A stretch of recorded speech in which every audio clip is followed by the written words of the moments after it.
Breaking news చూస్తున్నాం. మంత్రి పత్తిపాటి పుల్లారావు నియోజకవర్గంలో రేషన్ మాఫియా గుట్టు రట్టయింది. చిలకలూరిపేట మండలం పసుమర్తి శివారులో 700 బస్తాల రేషన్ బియ్యాన్ని అధికారులు పట్టుకున్నారు.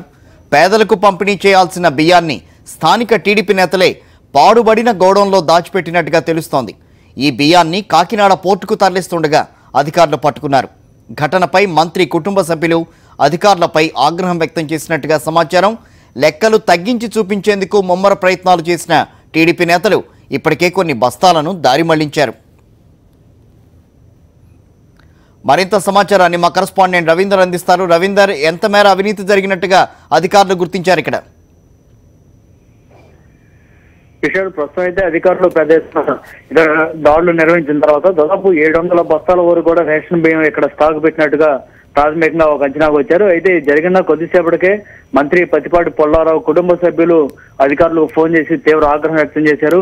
మా నియోజకవర్గంలో ఏకంగా మీరు ఏ విధంగా దాడులు చేస్తారు, కనీసం మాకు సమాచారం కూడా లేకుండా ఎట్లా చేస్తారంటూ ఆగ్రహం వ్యక్తం చేయడంతో వారంతా కూడా ప్రస్తుతం అధికార యంత్రాంగం అంతా అంటే విజిలెన్స్ అధికారులు, రెవెన్యూ అలాగే పోలీసు ఈ 3 శాఖలకు సంబంధించిన అధికారులందరూ కూడా చిలకలూరిపేట తహసీల్దార్ కార్యాలయంలో ప్రస్తుతం సమావేశమయ్యారు. కారణం ఏంటంటే ఒకటే కనిపిస్తుంది, దీని మీద కేసు నమోదు చేయాలా వద్దా అనే దాని మీద ఇప్పటి వరకు చర్చలు జరిగాయి.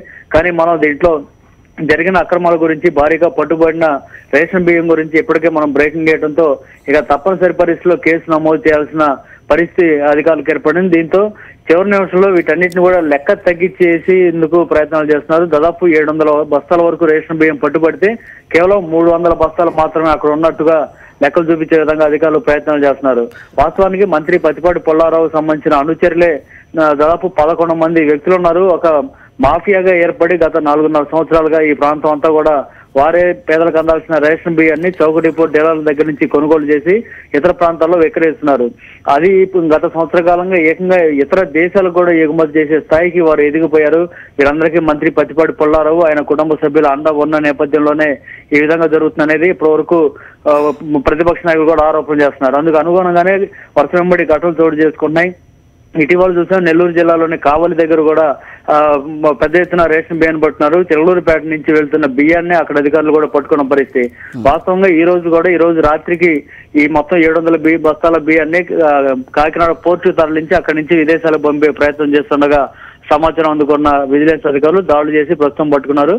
అయితే అధికారులందరూ కూడా దాన్ని లెక్క తగ్గించి కేసు నమోదు చేసేందుకు ప్రయత్నం అయితే చేస్తున్నారు. అంటే ఎన్నాళ్ళుగా ఈ రకంగా రేషన్ బియ్యాన్ని దారి మళ్లించే ప్రయత్నం జరుగుతోంది?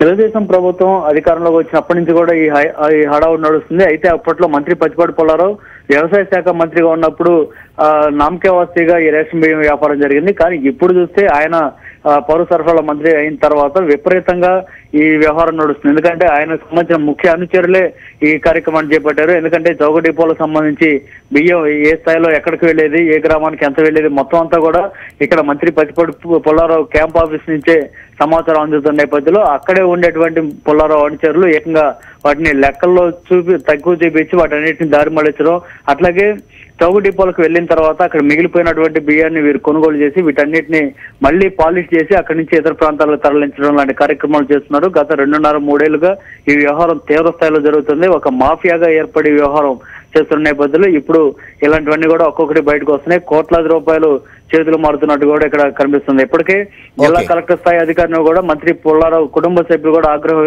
వ్యక్తం చేసి మా నియోజకవర్గంలో కేసులు పెట్టడానికి వీల్లేదంటూ గతంలో కూడా ఆగ్రహం వ్యక్తం చేసిన పరిస్థితి కూడా ఇక్కడ ఉంది. కిషోర్.